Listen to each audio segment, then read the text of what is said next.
রমজান মাস এই জন্য দেয়নি, আমার রুটিনটাকে সঠিক করার জন্য দিয়েছে রমজান মাস। আরে রমজান মাসের বাইরে তো আমি গা ছাড়া দিয়ে নামাজ পড়েছি।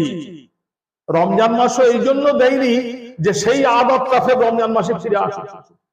রমজান মাস এই জন্য দিয়েছে যে পূর্বের যে গাফলতির আদত ছিল, নফসে আম্মারার অনুগত হয়ে চলার যে অভ্যাস ছিল, শয়তানের ওয়াসওয়াসায় পড়ে তার ইত্তিবা করার যে অভ্যাস ছিল, সেই অভ্যাস পরিত্যাগ করে এই পবিত্র রমজানুল মুবারকে আমার রুটিন যেন আল্লাহর হুকুম মোতাবেক রসুলের তরিকা অনুযায়ী হয়। বলুন সুবহানাল্লাহ।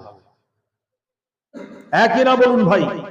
তো পবিত্র রমজানুল মুবারকে যদি ফরজ নামাজ এত গাফলতির সাথে পড়া হয় যে এমন টাইমে পড়ছে সন্দেহজনক, আসরের হয়তো আজানও হয়ে যেতে পারে, ওয়াক্ত হয়ে যেতে পারে, এই রমজান মাস পালন